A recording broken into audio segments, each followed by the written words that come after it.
बारे में हम लोगों ने सबसे पहले क्या पढ़ा, एक साम्राज्य और एक राजधानी दोनों का अस्तित्व है। कहाँ से? तो विजयनगर से है। कहाँ से अस्तित्व है बच्चा इसका? सर विजयनगर से इसका अस्तित्व है।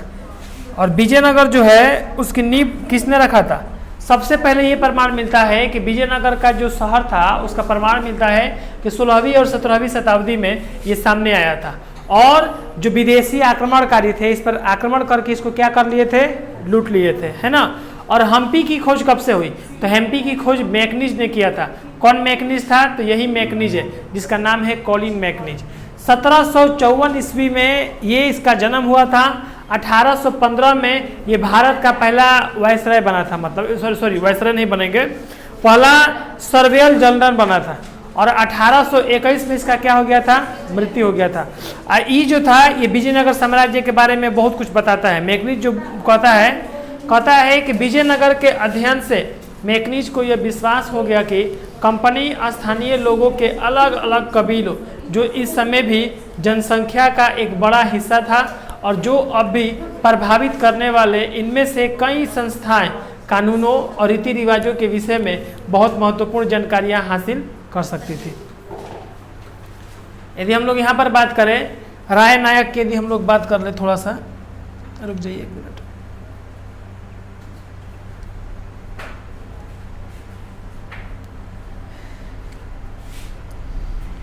ठीक है, देखिए राय नायक और सुल्तान। परंपरा और अभिलेखीय साक्ष्यों के अनुसार विजयनगर साम्राज्य की स्थापना दो भाइयों ने किया था, हरिहर और बुक्का ने। ये ऑब्जेक्टिव में ये पूछेगा। इनके द्वारा 1336 ईस्वी में की गई थी। इस साम्राज्य की स्थिर सीमाओं में अलग अलग भाषाएं बोलने वाले तथा अलग अलग धार्मिक परंपराओं को मानने वाले क्या रहते थे? लोग रहते थे, है ना। आप इस पर फोकस कीजिएगा थोड़ा, है ना। मानने वाले लोग रहते थे। दो परंपराओं को मानने वाले क्या रहते थे? लोग यहाँ पर रहते थे। अलग अलग धर्म था, कैसे आज के समय में है, कोई हिंदू है, कोई मुस्लिम है, कोई सिख है, कोई ईसाई है। अलग अलग लोग थे, अलग अलग धर्म था। इधर बैठो तुम। अलग अलग लोग थे, अलग अलग धर्म था। अरे एसी का हवा डायरेक्ट आएगा, मुझे थोड़े आएगा, दीवार पे पहले आएगा कोना में, ठीक है। चलो हाँ देखो यहाँ पर। अब यहाँ पर सबसे पहले हम लोगों ने देखा कि 1336 में विजयनगर साम्राज्य की स्थापना किसने किया था? हरिहर और बुक्का दो भाइयों ने किया था। कब किया था? 1336 में किया था। और उन्होंने ही इस राज्य की स्थापना किया था और बताया था कि यहाँ पर अलग अलग धर्म के कई लोग रहते थे। सब जगह अलग अलग धर्म है, अलग अलग जाति है भाई, इनमें कौन बहुत बड़ा चीज़ है, याद हो गया। अपनी उत्तरी सीमाओं पर विजयनगर शासकों ने अपने समकालीन राजा का मतलब होता है कि उस समय जो राजा महाराजा होते थे वहां पर बात हो रही है, जिसमें दक्कन के सुल्तान तथा उड़ीसा के गणपति शासक शामिल थे। उर्वर नदी घाटियों तथा लाभकारी विदेशी व्यापार से उत्पन्न संपदा पर अधिकार के लिए संघर्ष किया और साथ ही इन राज्यों के बीच संपर्क से विचारों का आदान प्रदान भी चलने लगा। यानी वहाँ के आसपास का भी जो राज्य था, जो राजा थे, उनके साथ उनका बढ़िया संबंध था और उसी संबंध को स्थापित भी इन लोगों ने किया। देखिए ये आपको दिख रहा है फोटो यहाँ पर, इसमें ध्यान से देखिएगा इस चित्र को, यहाँ पर देखिएगा ध्यान से। देखिए हाथी घोड़े और लोगों से बना हुआ गणपति का शाब्दिक अर्थ है हाथियों का स्वामी। और यहाँ पर एक क्षेत्र है, यहाँ पर ऐसी क्षेत्र को मतलब हम लोग क्या कहते हैं? पहले रायपुर, मतलब यहाँ पर एक मंदिर था, इस मंदिर को क्या कहते हैं? बिरदेश्वर मंदिर कहते हैं। कौन सा मंदिर है ये? बिरदेश्वर मंदिर है, यहाँ भी लिखा हुआ देखिए। तंजावुर में बिंदेश्वर मंदिर का गोपुरम अर्थात प्रवेश द्वार, ये प्रवेश द्वार रहता था। देखो दो बड़ा बड़ा मूर्ति रहेगा, ये ऊपर एकदम जैसे साउथ का आप लोग देखे होंगे मंदिर रहता है मूवी में, उसी प्रकार आपका ये साउथ एरिया का है। ये विजयनगर साम्राज्य साउथ एरिया में ही आपका है। विजयनगर साम्राज्य का यहाँ पर पतन कैसे हुआ था? तो पतन का निम्नलिखित कारण है। कुछ लोग मानते हैं कि आपसी राजाओं में संबंध बढ़िया नहीं था, जिसके वजह से उन लोगों में आपसी तनाव हुआ। और वहीं पर विदेशी आक्रमण भी लोग मानते हैं कि विदेशी आक्रमण किया गया। विदेशी आक्रमण करने से क्या हुआ कि जो सत्ता का अस्तित्व था वो गिरने लगा। सत्ता का जो अस्तित्व था क्या होगा? गिरने लगा। अब विदेशी आक्रमण करेगा तो अपन हुकूमत वहाँ पर अथी कर देगा। मुगल आक्रमणकारी थे उस समय पे, मुगल आक्रमणकारी का समय था उस समय पे। मुगल आए और जितने भी हिंदू राजाओं थे सबको दबाना स्टार्ट किए थे। समझ में आ रहा है कि नहीं आ रहा है? ये जो बाबर ही आया था, बाबर से पहले भी लोग यहाँ पर आए हुए थे मुगल काल में। राजनीति में सत्ता के दावेदारी में शासकीय वंश का सदस्य तथा सैनिक कमांडर शामिल थे और पहले राजवंश जो कि संगम वंश कहलाता था, एक संगम वंश का भी इतिहास आपको पढ़ाया गया था, संगम वंश कहलाता था, ने 1485 तक नियंत्रण रखा। उन्हें सुलुओं ने उखाड़ फेंका जो कि सैनिक कमांडर थे और 1503 तक सत्ता में रहे। देखो अब यहाँ पर कैसे कैसे हुआ। एक कमांडर अपने जो था वो सब एथी किया था, कमांड जो था अपने हाथों में ले लिया था, है ना, ए बात मत करो पीछे। कमांडर जो था अपने हाथ में सत्ता ले लिया था। 1503 तक वे अपने सत्ता में रहे। इसके बाद तुलुओं ने उनकी स्थान ले लिया। अब तुलु आ गया तो तुलु लोग अपना स्थान ले लिया। फिर कृष्णदेव तथा तुलु वंश के भी तुलु वंश से भी संबद्ध था, मतलब संबंध था। कृष्णदेव के शासन की चारित्रिक विशेषता विस्तार और क्या था, दृढ़ीकरण था, मतलब बढ़िया था। इसी काल में तुंगभद्र और कृष्ण नदियों के बीच कृष्णा नदियों के बीच का क्षेत्र जो था वो हासिल कर लिया गया। 1512 में उड़ीसा शासकों का दमन कर दिया गया। 1514 में बीजापुर के सुल्तान को एकदम बहुत बुरा तरीके से हरा दिया गया, परास्त कर दिया गया 1520 में। और हालांकि राज्य हमेशा क्या होता है, सामरिक रूप से तैयार होता है, लेकिन फिर भी असंतुलित शांति के वजह से यहाँ पर स्थिति क्या होने लगी, फलने फूलने लगी।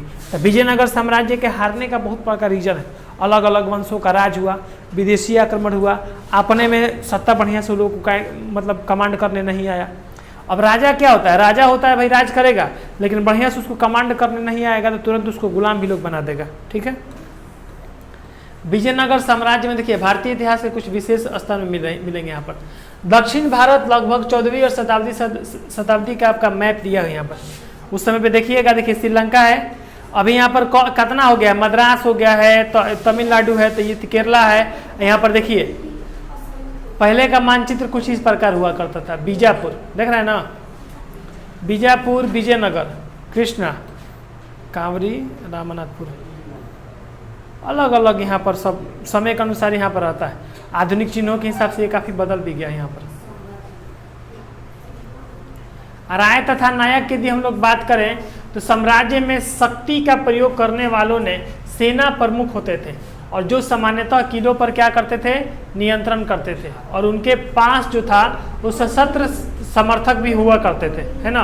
कर्नाटक देखिए, वहाँ के जो लोग थे, अभी विजयनगर साम्राज्य कहाँ स्थापित है, कर्नाटक में स्थापित है। कर्नाटक कहाँ है, साउथ में। और साउथ का जो एरिया है वहाँ पर साउथी भाषा लोग बोलते हैं, तमिल भाषा बोलेंगे लोग, हाँ। तो ये साम्राज्य जो था उस समय का वहीं पर स्थापित था। बढ़िया बढ़िया मंदिर का भी साक्ष्य मिलता है, समझ में आ रहा है ना।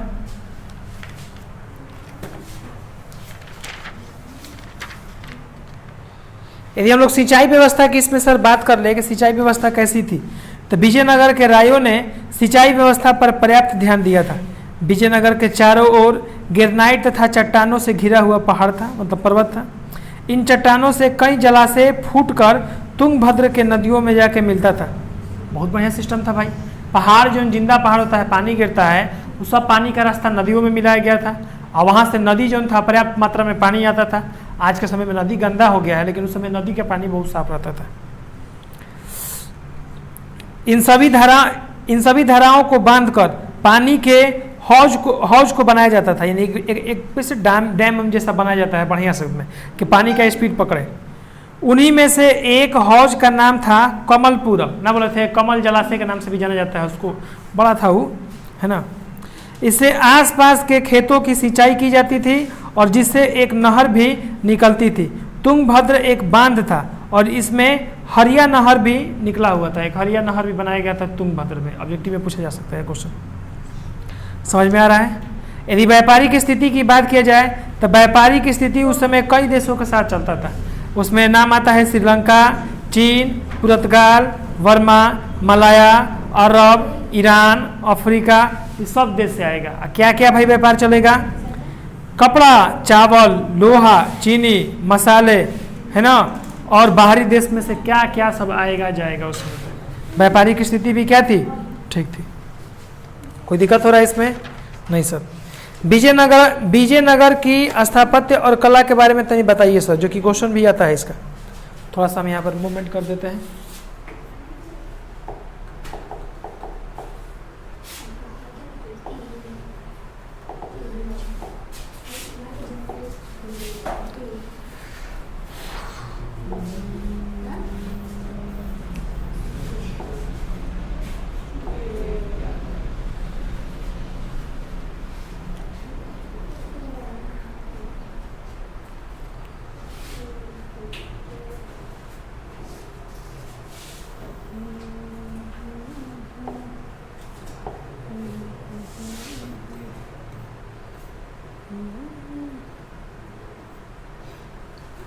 चलिए यहीं से हम लोगों को क्वेश्चन उठाना होगा।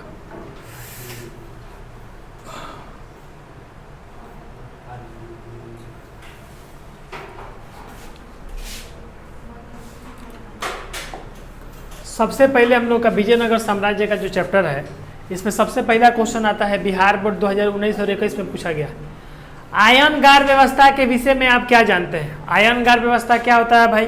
तो आयनगार व्यवस्था समस्त राज्य प्रांतों में विभक्त था। पूरा राज्य में उसका जहाँ जहाँ प्रांत था, सारे प्रांतों में क्या था? विभक्त था।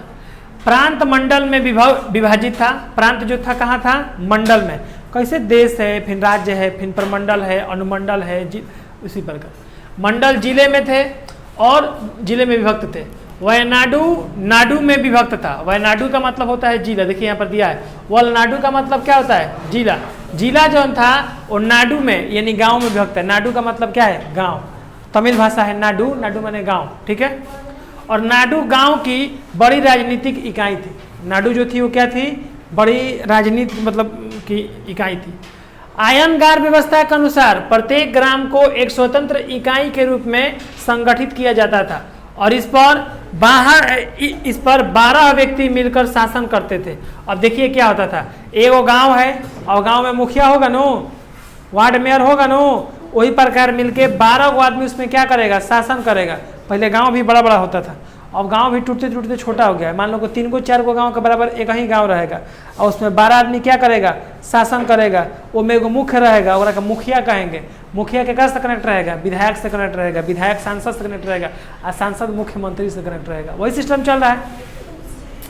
इस पर 12 व्यक्ति मिलकर शासन करते थे जिन्हें सामूहिक रूप से आयनगार कहा जाता था। देखिए यहाँ पर आयनगार का अर्थ स्पष्ट कर दिया गया है। आयनगार का मतलब है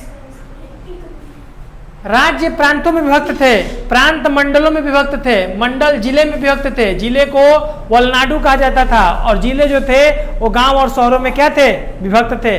प्रत्येक गांव को कमांड करने वाला कितना व्यक्ति रहेगा? 12 व्यक्ति रहेगा।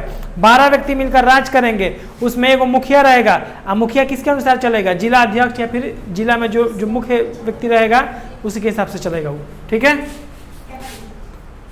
चलिए, विजयनगर की स्थापत्य कला की विशेषताओं का वर्णन कीजिए। ये क्वेश्चन बहुत बार परीक्षा में पूछा गया है। विजयनगर साम्राज्य की स्थापना कला की महत्वपूर्ण विशेषता इस प्रकार है। विजयनगर में दुर्गों की किलेबंदी अत्यंत महत्वपूर्ण थी। वहां पर दुर्ग किलाबंद जो था वो सबसे ज्यादा महत्वपूर्ण था। इन किलेबंदों द्वारा शहर, कृषि क्षेत्र एवं जंगलों भी घेरे जाते थे। वो इतना बड़ा द्वार था, ऐसे द्वार था उसमें कि एगो द्वार खोलोगे तो खाली शहर में चले जाओगे।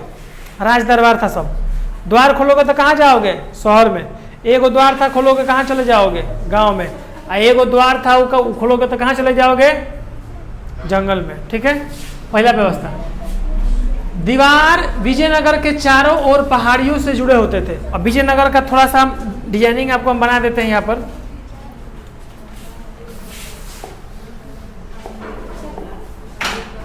देखिए, अब मान लीजिए कि ये सब आपका पहाड़ है, ठीक है। ये सब क्या है? ये सब आपका पहाड़ है सर, मान लीजिए पहाड़ है।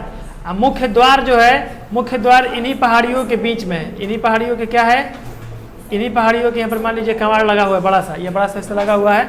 ये सब आपका पहाड़ है। ये जितना भी एरिया दिख रहा है ये सारा एरिया क्या है? यहाँ पर पहाड़ी एरिया है। सगरों जाइएगा तो खाली पहाड़ मिलेगा।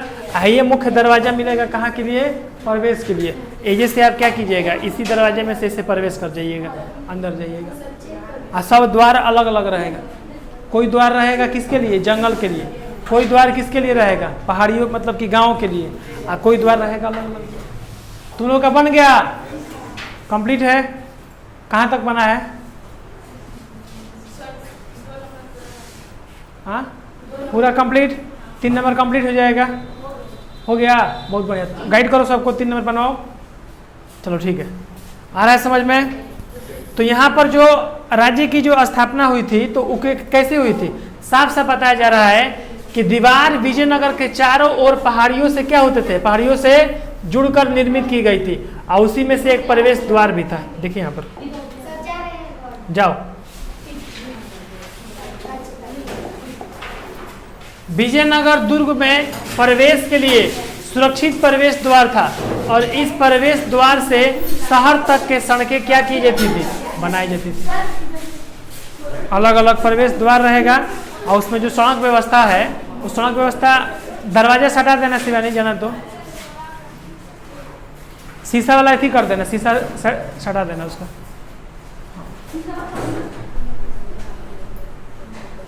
भाग गई, सटाई नहीं, सटा तो बबुआ एसी का पूरा यार निकल जाएगा उसके साथ। चलो देखो यहाँ पर विजयनगर दुर्ग में क्या हुआ था, प्रवेश द्वार आता था। अब प्रवेश द्वार, इस प्रवेश द्वार से सड़क बनाया जाता था। जिससे मान लो कि देखो राज दरबार में क्या होगा, राजा का मान लो कि सिंहासन है तो ओजा से एक द्वार बने हुए आएगा। एक द्वार कहाँ से आएगा, बने हुए ओजा से बने हुए आएगा। अब मान लो कि जो राज दरबार होगा उतनी चौड़ा होगा, बड़ा होगा। अब बाकी जो द्वार है तो छोट छोट होगा। क्या होगा, छोट छोट गली होगा, छोट छोट जाने वाला सड़क होगा। जैसे एग्जांपल के लिए समझो, अभी उधर जाओगे तो 4 लाइन देख रहे हो कितना बड़ा है। यानी बक्सर में जाओगे NH84 में, बक्सर आरा रोड देखिए रहे हो कैसा है। अच्छा, अब शाहपुर में बनाही रोड भी है, तो मैंने ये पतला रोड है। एहू में अलग अलग वार्ड में सब गली में घुसल है रास्ता, तो गलियाँ पत्थर पत्थर गया नहीं गया रास्ता। वही तरी उस समय भी सिस्टम यही था। राजा महाराजा का जो द्वार होगा वो बड़ा द्वार होगा। अभी दिल्ली लाल किला का फोटो देखोगे, दिखाता है ठंडा में कुआं पड़ रहा है, लोग इधर जॉगिंग कर रहे हैं, घूम रहे हैं रोड पर, क्वेश्चन दिखाता है, एकदम लगता है कि 6 लाइन है एकदम। आई ग्रामीण क्षेत्र में जाओगे, ऐसे क्षेत्रों में जाओगे तो छोटे छोटे रास्ता मिलेगा। ये समझ में आ गया, सड़क की व्यवस्था मालूम चल गया ना। विजयनगर साम्राज्य में मंदिर की भी स्थापना थी। आपका क्वेश्चन है कि आप पहले क्वेश्चन को पकड़िए और देखिए उसका उत्तर कैसे हम लोग दे रहे हैं। विजयनगर की स्थापत्य कला की विशेषताओं का वर्णन करना है। विजयनगर के इर्द गिर्द या विजयनगर के आसपास या विजयनगर के बारे में जो भी वर्णन जानते हैं जान लीजिए। पहला लिखिए, विजयनगर में बहुत सारे जलाशय हुए करते थे, जिसमें से प्रमुख रूप से कमल जलाशय अत्यधिक जाना जाता है, जो कि पहाड़ों से पानी आती थी उन्हीं जलाशयों में, और उन्हीं जलाशयों से पानी होते थे जो लोग पीने, नहाने, खाने पीने में यूज करते थे, और उन्हीं पानियों को भी खेतों की सिंचाई में भी क्या करते थे, उपयोग करते थे। तुंगभद्र जो था वो भी एक बड़ा जलाशय था, जो कि नदियों में जाकर मिलता था। नदी जो थी, नदियों से संपर्क में बहुत सारे नहर भी थे, जो कि सिंचाई व्यवस्था के लिए था। सिंचाई व्यवस्था के बारे में बता दिए। फिर लिखेंगे सड़क व्यवस्था की यदि बात किया जाए तो हम्पी सभ्यता यानी विजयनगर साम्राज्य की जो सभ्यता थी, राज दरबार थोड़ा क्या रहेगा, चौड़ा रहेगा। राज्य दरबार से थोड़ा सा चौड़ा क्या रहेगा, आपका जो साइड से जो जाने वाला रास्ता है वो थोड़ा सा चौड़ा रहेगा, लेकिन राज्य दरबार क्या रहेगा, बड़ा रहेगा। यदि हम प्रांत की बात करें तो राज्य प्रांतों में विभक्त था, प्रांत मंडल में विभक्त था। अब मंडल कहाँ विभक्त था, हाँ वलीकुंड में, मतलब केथी में, जिला में। और जिला किस में विभक्त था, गांव में विभक्त था। नहीं याद है तो बोलो, गांव में विभक्त था। एक को गांव को कमांड करने के लिए कितने लोग थे, 12 लोग रहा करते थे। ये सब बताना है। विजयनगर के बारे में जितना जानना है, जानते हैं उस सब के बारे में बताइए। जो बड़ी बड़ी मंदिर हुआ करती थी, उस मंदिर के प्रवेश द्वार पर हाथी, घोड़ा, शेर और व्यक्ति और औरत का क्या बनाया जाता था, प्रतिमा बनाया जाता था वहाँ पर पत्थरों में। ये सब तो बताना है। स्थापत्य और कला क्या है, यही है। 2-4 को पॉइंट था उसमें खींच देना है कि एगो सड़क पे बता देना है, एगो सिंचाई पे बता देना है, एगो जलाशय पे बता देना है, एगो व्यवस्था पे बता देना है, एगो तनी व्यापार पे बता देना है कि व्यापार भी उस समय बहुत ज़्यादा था, माना जाता है। लोगों का मानना है, विद्वानों का मानना है, लिखा भी है किताब में। विजयनगर का व्यापार चीन, श्रीलंका, तिब्बत, ईरान, इराक, दक्षिण अफ्रीका इत्यादि देशों के साथ था। चावल, मसाला और बहुत सारे पदार्थों का आवागमन इसमें बना रहता था। हो गया। चलिए ये सब इसमें बता देना है, राजधानी भवन उस सब के बारे में यहाँ पर बताया गया। कहीं जल के बारे में बताया गया है, कहीं कुछ के बारे में बताया। जल के बारे में भी बताता है कि देखो कुंडल था, जलाशय था, नदी रहेगा, बड़का बड़का पोखरा रहेगा, खूब सुंदर सुंदर पोखरा रहेगा। पूजा पाठ है मंदिर से तो सबसे ज़्यादा हम्पी सभ्यता में जाना जाता था। आपके विचार में महानवमी में डिम्बा से संबंधित अनुष्ठानों का क्या महत्व है? देखिए यहाँ पर, हालांकि ये प्रश्न आया नहीं, आएगा भी नहीं प्रश्न, इसको हटा दो। अब ये प्रश्न हट गया है, ये भी प्रश्न हटाओ। और हाँ, ये प्रश्न आ सकता है, कृष्णदेव की उपलब्धियों पर प्रकाश डालना है। कृष्णदेव जो थे, कृष्णदेव राय जो थे, ये भी विजयनगर से संबंधित है, इनके उपलब्धियों पर प्रकाश डालना है। देखिए, कृष्णदेव राय की उपलब्धियां निम्नलिखित प्रकार से हैं या कुछ इस प्रकार से हैं। कृष्णदेव राय विजयनगर का महानतम शासक था। 1513 ईस्वी में उसने उड़ीसा के शासक गणपति प्रजापरुद्ध को क्या किया था? पराजित किया था। कृष्णदेव राय बीजापुर और गोलकुंडा के शासकों को भी पराजित करने में सफल रहा था। यानी कृष्णदेव बढ़िया राजा है भाई, बढ़िया लड़ाई लड़ रहा है। उसने रायचूर दोबार पर भी विजय प्राप्त किया, अपनी सेनाओं को विजयनगर के अंदर भी प्रवेश कराया और वो महान विद्वान और कला विद्या का भी पोषक था। असही युद्ध जीत रहा है, हाँ, महान विद्वान तथा कला व विद्या का मतलब क्या था? पोषक था। पोषक मतलब पालन करने वाला था। तेलुगु राजनीति पर उसने अमुक्त मलयालम ग्रंथ भी लिखा है। तेलुगु के जो राजनीति है वहाँ पर साउथ एरिया में, तमिल में, उस पर इसने राजनीति का एक पुस्तक भी लिखवाया था। उसने संस्कृत नाटक जाबंती कल्याणम का भी सृजन किया था। ये संस्कृत भाषा में यूज किया गया है, जाबंती कल्याणम, जो कि एक नाटक था। इसके दरबार में 8 विद्वानों को अष्टदिग्गज कहा जाता था। जैसे अकबर के दरबार में 9 रत्न कहा जाता था 9 को, तेकरा में 8 को था, और 8 को क्या कहा जाता था? अष्टदिग्गज कहा जाता था। समझ में आ रहा है ना? विजयनगर साम्राज्य का सबसे सशक्त राजा कृष्णदेव राय। वहाँ पर सिंह वंश नहीं चला है, ब्राह्मण वंश नहीं चला है, अब यहाँ से राय वंश प्रारंभ हुआ है, भुनियार का वंश प्रारंभ हुआ है। समझ में आ रहा है? जन कल्याण हेतु उसने कृषि की उन्नति के लिए अनेक तालाब, नहरों का निर्माण किया। बोला कि देखिए खेतहर लोगों को दिक्कत है, किसान लोगों को परेशानी है, हम अधिक से अधिक क्या करेंगे? नहरों का विकास करेंगे। किसका विकास करेंगे? अधिक से अधिक हम नहरों का विकास करेंगे। ज़्यादा नहर लगेगा, तालाब का व्यवस्था होगा, यह व्यवस्था करना है। इस सब व्यवस्था को लेकर चलता था।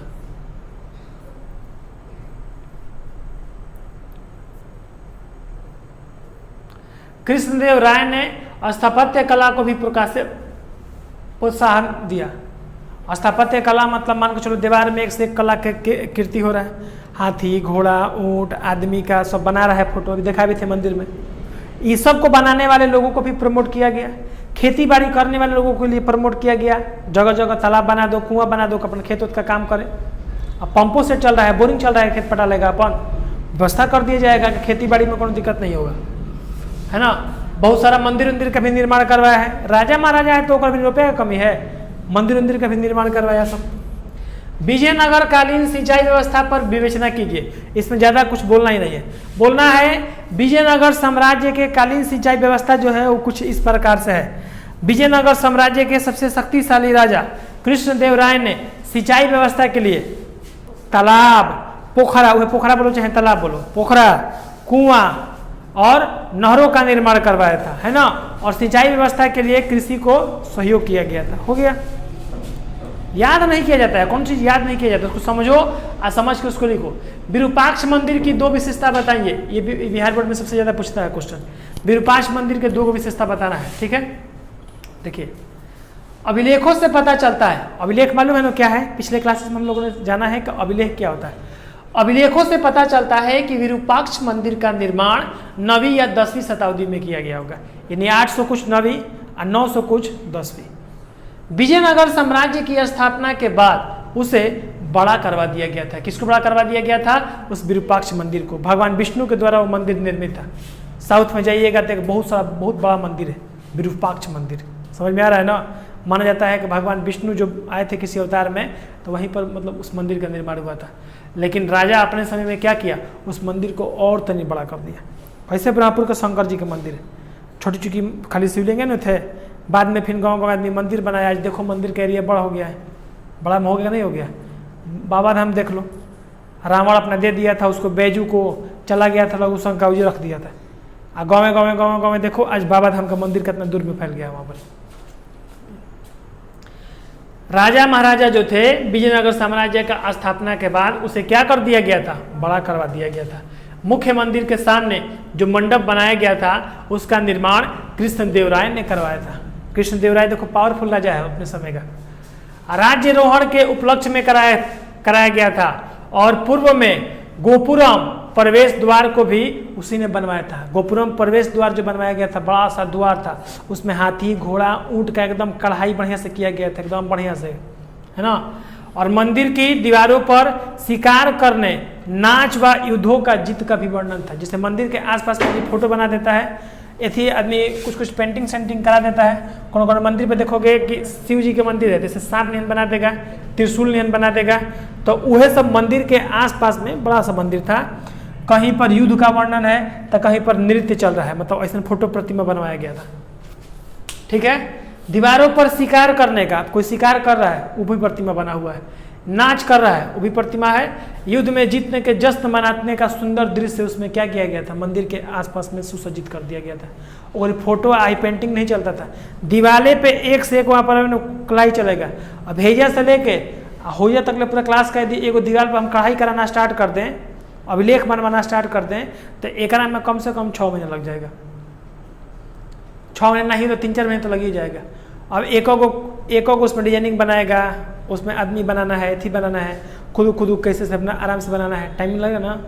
तो अब तो हालांकि सब मशीन आ गया है, मशीन सेट करो धाड़ बना देगा, मशीनों से बना रहा है आजकल।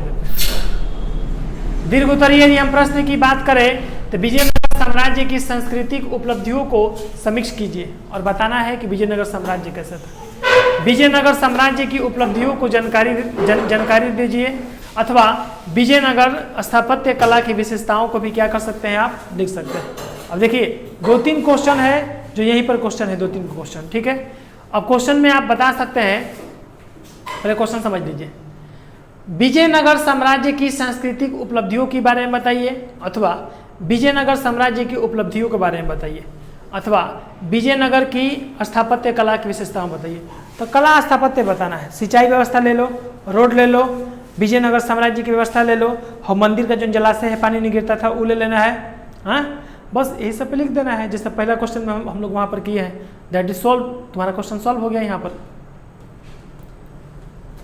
दूसरा क्वेश्चन है विजयनगर राज्य के चरमोत्सव एवं पतन पर निबंध लिखिए। अब विजयनगर साम्राज्य का पहले स्थापना लिखना है, कैसे अस्तित्व में आया था। तो विजयनगर साम्राज्य की स्थापना 2 भाइयों ने किया था, हरिहर और बुक्का ने, 1336 में। और जब 15वीं शताब्दी में जब कृष्णदेवराय वहाँ के राजा बने थे, तो उन्होंने अपने समय में बहुत अच्छा काम किया, कई युद्ध में विजय हासिल किया। उसके बाद उन्होंने ये मंदिर जो था विरूपाक्ष मंदिर को बड़ा करवा दिया, वहाँ पर कमल जलाशय को भी बढ़िया बनाया गया, तुंगभद्र नदी और नहर को भी बढ़िया बनाया गया, राजमार्ग की भी व्यवस्था बढ़िया किया गया। उस सब के बारे में यहीं पर वही क्वेश्चन में बार बार रिपीट करेगा इसमें। इसमें मिला जुला के बिहार बोर्ड में क्वेश्चन आता है खाली 5 नंबर का, इस चैप्टर से, बस इससे ज़्यादा क्वेश्चन नहीं आता। ठीक है, इस सब का इसमें वर्णन कर देना है। अब वर्णन करने के बाद इसमें एक भी ध्यान देना है कि विजयनगर साम्राज्य का वर्णन भी है इसमें चरमोत्सव में, और फिर इसके पतन पे भी लिखना है कि पतन कैसे हुआ था। तो लिखेंगे कि अलग अलग वंश और अलग अलग राजवंशों का जो समय था, जैसे संगम वंश था, संगम वंश, वह वंश के बाद फिर तुलवो वंश आ गया, फिर इसके बाद विदेशी आक्रमण होने लगे। अब विदेशी आक्रमण के दौरान इसको क्या कर दिया गया, ध्वस्त कर दिया गया। इसको समझ में आ रहा है ना। इस राज्य की जो नींव थी वो गिरा दी गई और इसको पराजित कर दी गई। जब कृष्णदेव नहीं थे उसके बाद का सब वंशज था हार गया। सब हारने के बाद मुगल वंश स्थापित कर दिया गया था, जो कि मुसलमानों का 700 वर्ष काल चला है। अंग्रेज आपको 250 वर्ष गुलाम बनाए हैं। अब मुस्लिम जो है, मुस्लिम आपको 700 वर्ष गुलाम बना कर रखे हैं भारत को। पहले मुस्लिम था यहाँ पर, रामायण में कौन मुस्लिम दिखता है, वो कहता है राम जी को वालेकुम सलाम, कोई दिखबे नहीं करेगा आपको। महाभारत में कौन दिखा है मुस्लिम, नहीं दिखेगा। मौर्य काल में दिखा है? नहीं दिखेगा। लेकिन मेन में कहाँ दिखा है? तो मेन में ये सब आया इधर में। चलिए ये सब अपना कर लेना है। इसमें कोई दिक्कत है? इसमें PDF भेजे हैं सबको। इंपॉर्टेंट प्रश्न में वही है, 2 नंबर वाला जो प्रश्न है ना वही है। इसके बाद 8 चैप्टर आपका स्टार्ट हो जाएगा, वही भक्ति सूफी परंपरा वाला। इसमें क्या क्या क्वेश्चन आएगा सर एक बार बता दीजिए। आपको आएगा कि विजयनगर साम्राज्य की स्थापना किसने किया, ऑब्जेक्टिव में पूछेगा।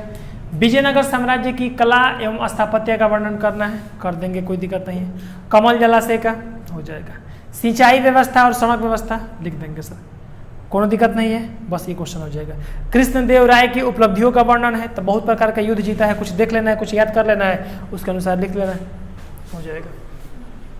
ठीक है, चलिए इसका हम आपको क्या दे रहे हैं, तो इसका सर हम आपको दे रहे हैं कि क्वेश्चन सर घर पे रिपीट कर लीजिएगा और साथ में इसका ऑब्जेक्टिव भी थोड़ा सा देख लीजिएगा। इसका ऑब्जेक्टिव इसका हम हालांकि कल करवाएंगे, आप इसका क्वेश्चन सर देख लीजिएगा। ठीक है, चलिए।